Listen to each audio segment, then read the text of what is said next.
I'm Frances Elliott. Today, I sit on the board along with some of our other childhood friends, some family members, and just a lot of people that loved Nick. I've always known Nick. Our moms were best friends at UT. After college, they moved back to Houston and had babies at the same time, so Nick and I have known each other since we were born. Nick was so handsome, so smart, so athletic that a lot of girls had crushes on Nick in high school, so we would kind of go back and forth, like, no, I'm gonna marry Nick, no, I'm gonna marry Nick. Whatever, Frances Finnegan sounds a lot better, so I win. So this is Miss Angus's honors biology classroom. Luckily, Nick was in the class. He made class so fun. Our teachers loved him. He was so smart, but also just so funny and made class somewhere that you wanted to be. Senior year at St. John's was just the most fun. We were all so excited about college, but just having the time of our lives, looking forward to the next chapter. In August, right before we all went to school, Nick and Scotty were in a car accident on their way back from pledging at UT. I was actually on a trip, and when my mom picked me up from the airport, she hugged me tighter than normal and was acting a little strange, and she told me once we got in the car that there had been an accident and that Scotty had passed away and that Nick was in the hospital.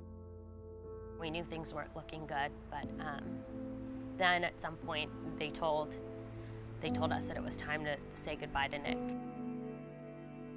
I guess so it went from just like the peak of fun and the peak of excitement to the absolute worst, most incomprehensible time ever. So it was really hard going to college and being around a group of people that were kind of in that mode of excitement when we were all feeling so devastated. The first year was really hard, just kind of always being on the verge of tears. I was so afraid that something would happen to someone back at home and I wouldn't be there. So I had a lot of anxiety, and I was very lucky that Vanderbilt had a great student health program, and I was able to see a counselor there once a week who was really able to help me. It made a world of difference just to talk to someone. Counseling is so important because it allows people a safe place to just talk about their everyday struggles. Nick was one of my best friends growing up, and it's an honor to work here every single day. I feel so humbled to walk through the door and know that I get to help carry on his legacy and that I get to work in a place that's making such an impact in the Houston community. Houston needs a place like the Nick Finnegan Counseling Center because we offer high quality and affordable counseling services. In 2016, our team of 10 counselors led 4,600 counseling sessions, which was nearly 1,000 more than the year before. Donors don't get to see what we get to see every single day. We get to see people become more hopeful. We get to see couples reunite. We get to see families become stronger. And we get to see that people are changing every single day. And really, our donors are helping us to change people's lives.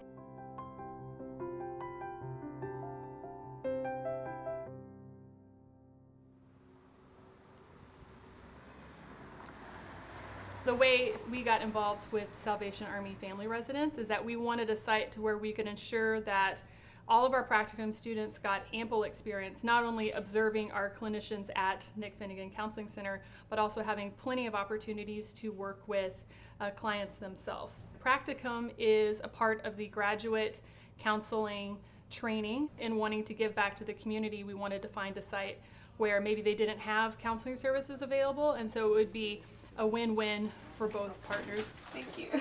The women and families that we serve are coming from trauma, whether it's physical or emotional. They've been wounded.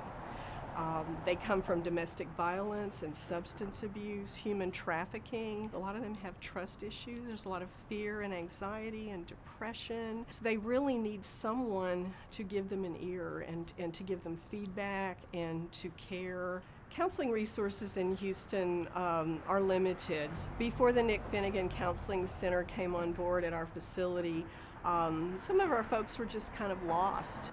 The majority of our clients haven't had professional counseling before, and when they come into counseling, They think that they're being labeled as crazy. They feel that it's something that they don't need. And once they accept it as an outlet, you see all of the floodgates open.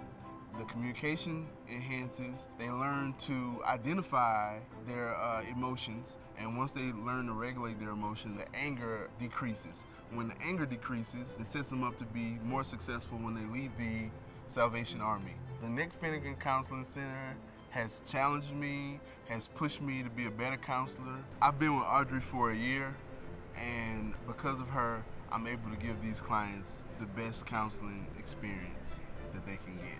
I was talking to the staff the other day, and I'm told that some of the clients will actually wait by the door of the room where the counseling takes place in anticipation. We don't even have to call them. They are there waiting. To have the Nick Finnegan Counseling Center come to us is such a blessing, and we hope that we can keep this partnership going for a very long time.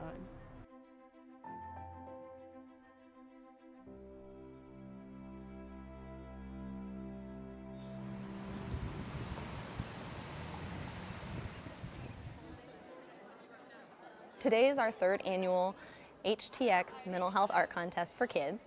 It started as a partnership between the Nick Finnegan Counseling Center and Mental Health America of Greater Houston. We decided to join forces for Mental Health Awareness Month and thought, what can we do to meet kids where they are and help them have a better understanding of mental health?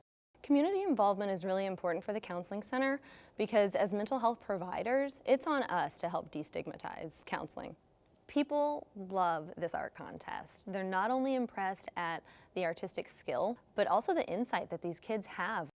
One of last year's honorees is a young girl named Artemis, and her piece is called Through the Eyes of a Hangry Kitty.